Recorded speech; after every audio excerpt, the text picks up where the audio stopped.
while awaiting aid in 2 separate Israeli attacks in the Gaza Strip on Thursday. ناظرین، غزہ میں اسرائیلی forces نے ظلم کی انتہا کر دی۔ امداد کے منتظر سینکڑوں فلسطینیوں پر ہیلی کاپٹر سے گولیاں برسا دی۔ جو لوگ انتظار کر رہے تھے کہ انہیں جہاز سے امداد بھیجی جائے گی، انہی پر گولیاں چلا دی۔ رپورٹ کے مطابق غزہ میں اسرائیلی فوج نے نیا قتل عام شروع کر دیا ہے۔ شمالی غزہ میں امداد کے منتظر سینکڑوں فلسطینیوں پر ہیلی کاپٹر سے گولیاں برسا دی، جس کے نتیجے میں 20 افراد شہید اور 150 زخمی ہو گئے۔ فلسطینی وزارت صحت کا کہنا ہے کہ روز امداد کے منتظر لوگوں کو سوچی سمجھی سازش کے تحت شہید کیا جا رہا ہے۔ ایک ہفتے سے اسرائیلی فورسز مسلسل امداد کے انتظار میں کھڑے افراد پر حملہ کر رہی ہے۔ روئٹرز کے مطابق وزارت صحت کے حکام نے بتایا کہ بدھ کی رات گئے کویت گول چکر پر فلسطینی امدادی سامان لینے کے لیے بھاگ رہے تھے کہ اسرائیلی فورسز نے فائرنگ کر دی۔ فلسطینی طبی ماہرین نے بتایا کہ وسطی غزہ کے دیر البلا میں اسرائیلی میزائل نے ایک گھر کو نشانہ بنایا، جس کے نتیجے میں 9 افراد ہلاک ہوئے۔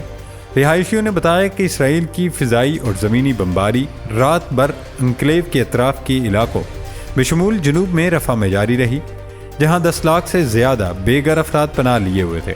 دوسری جانب امریکہ نے زور دیا ہے کہ اسرائیل کو انسانی ہمدردی کے کام کرنے والے کارکنوں کے تحفظ کو یقینی بنانے چاہیے۔ اس سے قبل 29 فروری کو فلسطینی محکمہ صحت کے حکام نے کہا کہ اسرائیلی فورسز نے 100 سے زائد فلسطینیوں کو اس وقت گولی مار کر ہلاک کر دیا تھا جب وہ غزہ شہر کے قریب امدادی سامان کا انتظار کر رہے تھے۔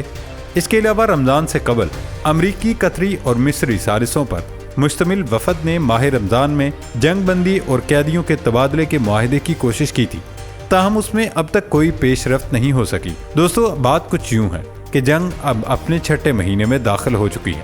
اقوام متحدہ نے خبردار کیا ہے کہ غزہ میں کم از کم 5,76,000 افراد قحط کے دہانے پر ہیں اور اسرائیل پر عالمی دباؤ بڑھ رہا ہے کہ وہ محصور علاقے تک مزید رسائی کی اجازت دے۔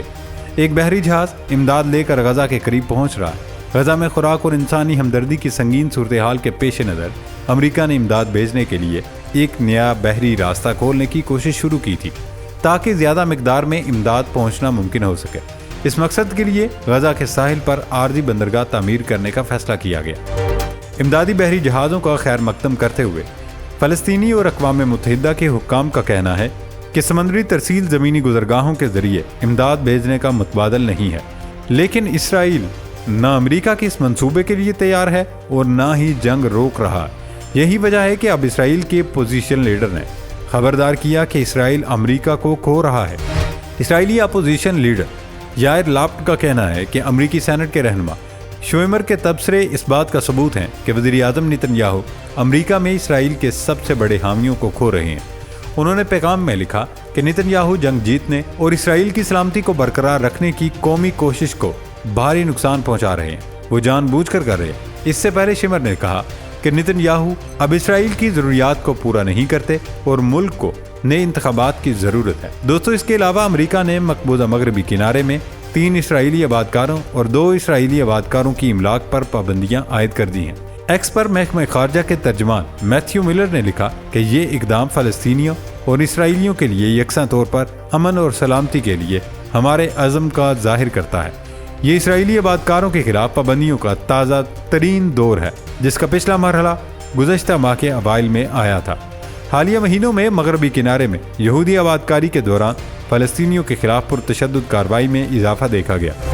ناظرین، پرائے اب تو اپنے بھی مخالف دھڑے میں شامل ہو رہے ہیں۔ اسرائیلی وزیر اعظم خود پوری دنیا کی حمایت بھی کھو رہے ہیں، لیکن بیک وقت وہ اپنے ہی جرنیلوں کی حمایت بھی حاصل نہیں کر پا رہے۔ غزہ میں تعینات اسرائیلی جرنیل نے اپنے سیاسی قائدین کو تنقید کا نشانہ بنایا۔